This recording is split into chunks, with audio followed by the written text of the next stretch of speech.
Sige. Kung siya nabanggit isa sa mga message niya nung ako'y nakikipag-usap sa kanya sa chat, may binanggit siya na reviewers. Sabi niya, sabihin mo lang ako gusto mo rin kumarap sa reviewers. Hindi na lang sigurado. Kung yung reviewers na nabanggit niya ito na kung Israel concept, is ito rin ba yung reviewers na i-mention sa akin at kain? Okay, doon sa tanong niya, ito rin po yung binabanggit ni Israel Ponce ng The Revealers dito po sa TikTok. In behalf the Revealers TikTok live streaming hanggang sa Facebook live streaming, ako po bilang isang bahagi, regular na tagapagsalita ng The Revealers TikTok account. Formal ko pong sinasabi na totoo ang lahat ng tag sa inyo, Mr. Morgada, na kayo po ay inaanyayahan namin para makapanayam sa isang diskusyon, aral sa aral at doktrina sa doktrina. No? Hindi po kami tumatanggap na kondisyon na kailangan open cap, kailangan real faith. Alam mo naman siguro yan. Isa lang ang bagay na dapat makita ko dito, Brother Morgada. Ito po ay sa pagitan ng doktrina sa doktrina, aral sa aral. Kaya kami bilang revealers, formal po na sumasagot sa inyong katanungan.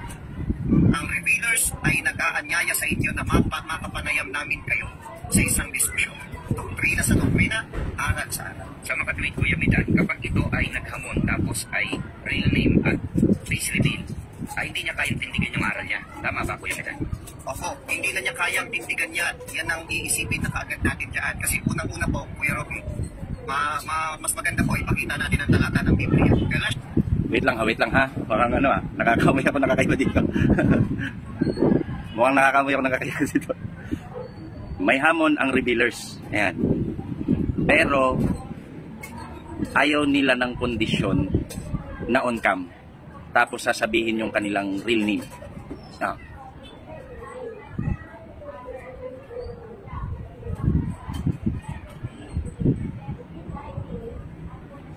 Ang katwiran nila is aral sa aral.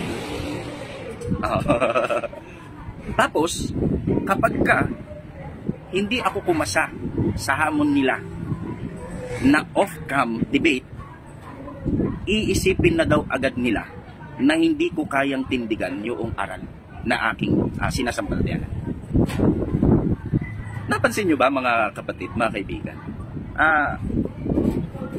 Tingin ko nagkamali kayo ng hinamon. The revealers. Isipin nyo mga kaibigan na, nina-mindset agad nila yung tao. Hindi nila hayaan na magdesisyon ng patas. Pag hindi daw sila kinasahan off-cam, ang dapat maging konklusyon is hindi ko daw kayang tindigan. Alam nyo, kung bibigyan mo ng madaling paghatol yung kanilang salita, para nilang sinasabing pag hindi ako pumasa sa hamon nila na off-cam debate is duwag ako. Isipin mo yan. Nagkamali kayo, tingin ko nagkamali kayo ng hinamon ninyo. Dapat, ang ginawa pala ninyo, mga kaibigan, is nag-usap-usap muna kayong mga revealers. Hahamunin natin si Morgada. Ay kaso, ang porte pala natin off-cam. Pag-isipan muna natin kasi yung hahamunin natin, lumalaban on-cam. So, hindi pwedeng tayo ang mag-a-adjust kasi tayo maghahamon eh. Dapat nag-usap muna kayo ng ganon. Hindi kaya ang napag-usapan ninyo is hamunin natin off-cam. Pag hindi lumaban, magkaisa tayo. Ipabuli natin sa mga followers nating INC, sabihin natin duwag kasi hindi lumaban. Hindi kaya ganun yung naging plano ninyo. Naghahamon kayo ng debate. Ang hinahamon po ninyo, humaharap po ito on-cam. Actually, kahit face-to-face, humaharap po tayo eh. Basta isaayos nyo lang. Tapos kayo na naghahamon is off-cam pala, hindi pala on-cam. At ang gusto ninyo, ako ang mag-a-adjust sa inyong prepared na debate. Ako pala ang gusto ninyo na mag-adjust sa inyong porte na off-cam debate. Hiyang-hiya naman ako sa inyo. So, pagka hindi ako nag-adjust, duwag pala. Ganun ba yung gusto nyo palabasin? Maghahamon kayo ng debate sa isang dumidebate on-cam. Tapos, ang porte mo pala, the revealers, off-cam. Sa tingin ko, mali yung pangalan ng group ninyo. Hindi dapat revealers. Dapat, ang pangalan po ng grupo ninyo, the off-camers. Kasi off-cam pala kayo pag dumidebate. Bakit pinili nyo revealers? Hindi nyo naman pala kayang i-reveal yung mukha nyo. Ikalawa, hindi naman komo on-cam ang debate is hindi na aral sa aral. Kasi ang sabi hindi dapat mag-demand na on-cam or i-reveal yung tunay na pangalan. Kasi ang pag-uusapan, aral sa aral. So, si ventilasyon na dumibate, hindi off-cam, hindi aral sa aral. Si Bularan na nakipag-debate na on-cam, face-to-face pa nga actually, Hindi aral sa aral yung kanilang debate. So kapag hindi ako lumaban sa inyo ng off-cam, ibig sabihin hindi aral sa aral. Kapag ang kondisyon ko, dahil ako naman ang hinahamon ninyo, on-cam debate, ibig sabihin ang magiging debate natin hindi na aral sa aral. Maniwala ako sa inyo. Ang ganda ng mindsetting ninyo, no? Ang ganda ng ng attitude ninyo. Ibig sabihin, palalabasin nyo pa pala. Alam nyo, may naalala ako. Kasi po, the revealers, hindi kayo yung unang INC na naghamon sa akin. Sobrang dami na. Pero may mga ilan na tumatak talaga sa akin. Like for example, may isang INC na nag-chat sa akin, nag-message. Hinamon ako ng debate. Actually, mas matindi to, mas malakas ang loob. Face-to-face debate. No, hindi to off-camers. Ang problema, ang gusto niya, face-to-face, pero dadayo ako sa kanila. Ako'y taga Silang Cavite. Ang location niya, Plaridel, Bulacan. Isipin niyo kung gaano kalayo yung Silang Cavite sa Plaridel. Papabiyahiin niya ako ng Bulacan para humarap sa kanya ng face-to-face. Hindi man lang nagyaya ng neutral ground. Kahit sa neutral man lang sana, kahit face-to-face. Ang gusto niya, pupunta ako doon sa kanyang baluarte. Tapos nung hindi ko tinanggap, kasi nga hindi fair sa side ko, pinalabas na duwag ako. Tapos yung isa naman, yung kasama naman ninyo, nag-invento ng fake convo. Tapos nung kinasa ko yung hamon niya, ang gusto niya, ako mag-a-affirmative, pero siya yung gagawa ng paksa. Tapos yung paksa, hindi pa namin doktrina. Bias yung paksa. Pag hindi ko ikinasa yung paksa, ibig sabihin, takot daw ako sa kanya sa debate. Tapos yung isa namang INC, na atake sa iba't ibang sekta, especially minimension pa ako sa mga video niya, nung may kapatid na nag-message sa kanya at hinamon siya na magdebate kaming dalawa, gusto susulat ako sa sentral. Kayo naman, ito naman mga kaibigan, the revealers, iba naman ang style. Hinahamon ako ng debate, formal debate, pero ang gusto naman, off-cam. Mga INC, ang dami nyong style. Ang dami nyong style sa debate. Ang dami nyong style sa paghahamon. Ito naman naharap ng debate, pero off-cam naman. Tapos pag hindi ako humarap sa ganitong style ng debate, sa ganitong porte, ang ikakalat naman nitong mga to, hindi ko daw kayang tindigan yung doktrina. Isipin mo yan, maging fair naman kayo. Ang hinahamon po ninyo, dumedebate, face-to-face, at on-cam. Naghahamon kayo, wag ho ako ang pa-adjustin po ninyo sa porte ninyo. Alam nyo po mga kaibigan, hindi po ito fair sa side ko. Hahamon-hamon kayo ng debate, pagkatapos ganito pala style ninyo. Tapos pag hindi kayo pinatulan sa ganitong style ninyo, ang palalabasin ninyo, hindi natin kayang tindigan yung doktrina. Grabe naman. Iba talaga pag INC, no? Iba paggalawang INC. Sige, ituloy ko lang, baka naman may magandang katwiran kung bakit off-cam. At saka walang debater ng INC na kung saan makikipag-debate off-cam. Wala akong ganun. Sa inyo lang po yun. Bigyan natin ng chance, baka may magandang katwiran para ikasa natin sa ganitong style. Sige po, ituloy po natin yung video. Galacia 1.22 mula sa DS. Galacia 1.22, babasahin ko po. At hindi pa ako nakikilala sa mukha ng mga iglesia ng Judeans na bawang kay Kristo. Maliwanag sa talatang yan, mga nakikinig, na si Apostol Pablo hindi lang kilala sa mukha. At alam natin ang mga Hudyo, kilala ng mga Hudyo yan sa pangalan, Saulo, at hindi bilang Kristiyano, kundi mamamatay Kristiyano ng araw. Sabi ni Apostol Pablo, hindi pa ako kilala sa mukha, hindi rin kilala ng agad-agad bilang apostol kaagad, pero isang bagay ang mga dagat. Ano nangyari? Si Apostol Pablo, bagaman hindi nakikita yung real face para mag-open cam pa katulad itong kondisyon ng ibang nagkakamot. No?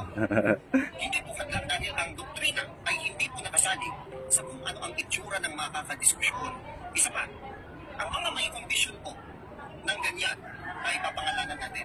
Una, si Brother Fernando Camacho ng Seventh-day Adventist, isang regular speaker, tagapagsalita mula sa Arcillas ng Seventh-day Adventist. Sino ba ho? Si Mr. Hansky Ray Peña, isang Ilocadong taga basta parting North, isa pong Katoliko defensor. No? Minsan na po yan dito sa live sa totoo lang. Tawa ko dito. Bakit daw hindi sila humaharap on cam? May batayan daw sa Biblia. Ano yung ginamit? Yung pahayag ni Apostol Pablo, hindi pa ako nakikita sa muka ng mga taga-Hudiya. Para bagang sinasabi nila na, tama lang pala na na sabihin naming off-cam debate, pag hindi ka lumaban is hindi ka aral sa aral. Kasi si Pablo nga hindi naman nakilala sa mukha kasi noong una Saulo pa daw, kahit daw yung real name hindi pa kilala. Kaya okay lang, tama. Alam mo, kayo yung paligoy-ligoy sa totoo lang. Ayaw niyo ng paligoy-ligoy, kayo yung paligoy-ligoy. Bago ko sagutin itong talatang ginamit po ninyo, kung paano nyo in-interpret. May basbas ba ito ng ministro ninyo? Ganito ba talaga ito ini-interpret ng mga ministro ninyo? Kasi po, sabi sa isang video ng ministro ninyo, pagka ang mga INC daw nag-i-interpret, ginagamit yung concept ng Bible na yung pananalitang espiritu ay iniwawangis sa pananalitang ayon sa espiritu. Ganyan daw mag-interpret ang mga INC sa Bible, yan ang claim nila. Itong pag-interpret nyo sa talata na ito ba'y ayon sa pagwawangis ng salitang espiritu, sa pananalitang ayon sa espiritu? Pagwawangis ba ito? Para bagang si Pablo sumang-ayon sa inyong pananaw. Mali ho. Pansinin ninyo yung ginamit niyang talata. Ang sabi ni Pablo, hindi pa. Hindi pa. Yan. Siguro pare-pareho naman kayo tayo mga Pilipino, Tagalog. Kayo mga INC, malalim na ang Tagalog niyo. Yung salitang pa, iba kasi yung hindi ako kilala sa salitang hindi pa ako kilala. Ibig sabihin, may certain time lang na hindi pa siya kilala kahit sa kanyang pangalan na Pablo. Pero, yung salitang hindi pa, hindi po ito habang buhay na kagaya ng style ninyo na sa tuwing dumedebate, hindi talaga nagpapakilala at hindi nagpapakita ng muka. Ikalawa, ang konteksto, walang kinalaman sa style ninyo ng pakikipagdebate. Walang kinalaman sa off-cam debate po ito. Akala ko ba pananalitang ayon sa espiritu, winawangis ninyo? Bakit winangis ninyo yung pananalitang espiritu ayon sa pananalita lang ninyo? Walang batayan sa Biblia, off-cam debate, sabi daw ni Pablo, hindi pa ako kilala. Pero pansinin po ninyo, nung nakilala na si Pablo bilang isang Kristiyano, nung siya ay nangangaral na, hindi niya ginagawa yung style niya itong mga rebellious na off-cam. Sa kanya pa kayo, kay Pablo pa kayo kumuha ng batayan. Pagkatapos, si Pablo hindi naman nakipagdebate off-cam dahil wala namang off-cam debate dati. Si Pablo, humaharap face to face. Isipin mo yan, si Pablo ginamit nyo, yung Pablo hindi kagaya ninyo na off-cam dumebate. Tapos, minention mo pa yung mga tao na kung saan kaya kayong harapin on-cam, kahit nga face to face, baka harapin kayo ng mga yan eh. Hindi kayo nahiya, i-mention nyo pa yung mga tao na yan. Ano pakiramdam, Israel Ponce, na kaya nyo lang kaming i-mention pero hindi nyo kayang humarap sa amin on-cam? Sakit, no? Sakit. Alam nyo, sasabihin ko sa inyong totoo, mga kaibigan, bilang isang dating INC. Alam ko po dahilan kung bakit off-cam po ito dumibate. Kayo mga rebellious ang maraming paligoy-ligoy. Ayaw nyo pa aminin. Hindi naman dahil sa sinabi ni Pablo, kaya off-cam kayo dumibate. Ang totoong dahilan, kaya off-cam kayo dumibate kasi kayo po ay mga unofficial debater. Ang dami nyo pang paligoy-ligoy. Mga unofficial debater kayo. Kayo po ay mga grupo ng mga INC na lumalabag sa sistema ng pamamahala nyo.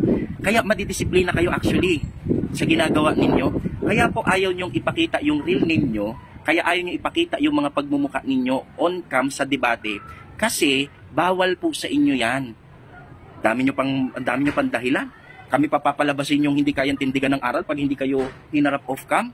Pati si Apostol Pablo, idadamay nyo pa sa style ninyo. Ang totoo, kaya po kayo off-cam dumibate kasi po mga unofficial debater kayo. At based sa aking pagkakakilala bilang ako'y dating Iglesia ni Cristo, paglaban ho sa pamamahala ang ginagawa ninyo. Kasi ho, nagtatag ang pamamahala ninyo ng mga official debater. Kaya ho sila nagtatag ng official kasi yung mga miyembro, pag walang authorization sa inyong pamamahala, bawal dumibate. Kaya nga marami sa inyong mga ministro na didisiplina. Bakit? Kasi nag-house to house po sila, nauuwi sa debate, ang nagiging ending, pag napahiya at na-upload online, yung mga ministro po ninyo, aba nadidisiplina. Ministro nyo na yan ha. Ministro nyo na yan. Bakit walang authorization?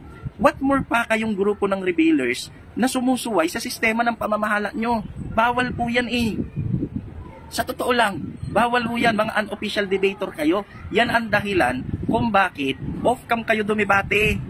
Ang dami nyo pang paligoy-ligoy, pati Biblia, dinamay nyo pa. Alam nyo, palitan nyo talaga yung pangalan ng grupo po ninyo. Ang pangalan na lang dapat, mag-suggest po ako sa inyo, mga kapatid, siguro napapanood nyo naman to, at lalo yung style nitong nagpapakilalang The Revealers. Mag-suggest nga kayo ng mas magandang pangalan sa group nila kasi off-cam debaters eh. Sa totoo lang, palitan nyo dapat, hindi ho dapat The Revealers. Ang dapat pangalan ng group po ninyo, The Off-Camers. O kaya may isa pa akong suggestion, The Editors. Kasi yung isa sa tagapagsalita nyo dyan is editor ng Convo. Kaya sa tingin ko, mag-usap ho muna kayo, hamon-hamon kayo, palpak yung style ho ninyo eh. Yun pong hinahamon ninyo mga kaibigan, on-cam po ito dumibate kung online ang gusto po ninyo. Hindi ho kami dumidebate off-cam. Hindi naman ang ibig sabihin, kung gusto namin makita ang mukha ninyo at yung real ninyo, hindi naman ibig sabihin po nito is takot kami sa aral. Kasi ito nga yung ipipresent eh. Pero bilang kayo ang naghahamon sa amin, unethical na kayo ay haharap sa amin, na kayo ang naghamon, tapos off-cam. Unethical po yan mga brat. Buti sana kung ako ang naghamon, kung kami ang naghamon sa inyo, tapos ang kondisyon ninyo off-cam. Pwede yon. Pero kayo naman ang naghamon. Kayo mismo, official ninyong inaamin na kayo ang naghamon sa akin ng debate. Tapos kayo ang kukondisyon na off-cam. Unethical po yan mga brad. May nalalaman pa kayong aral sa aral. May nalalaman pa kayong sulat ni Pablo na hindi nakikita ng mukhaan. Dami niyong paligoy-ligoy. Unofficial debater po kasi kayo ng INC, grupo ng mga kabataang Iglesia ni Cristo na sinusuway yung sistema ng pamamahala po ninyo. Sa totoo, baka pag napanood ito ng maraming Iglesia ni Cristo, baka madisiplina pa kayo. Hindi naman din mahirap malaman kung sino-sino kayo eh. Sa totoo lang, hindi naman nakatago ang inyong mga account. Madaling malaman, madaling matrace kung sino-sino kayo. Kaya madaling malaman ang inyong pamamahala kung sino-sino kayo. Kaya baka pag napanood ito, baka mangyari madisiplina kayo, ako pasisihin po ninyo. Sa totoo lang, hindi naman nyo kailangang itago mukha nyo. Kahit ako lang, kaya kong alamin kung sino-sino kayong lahat.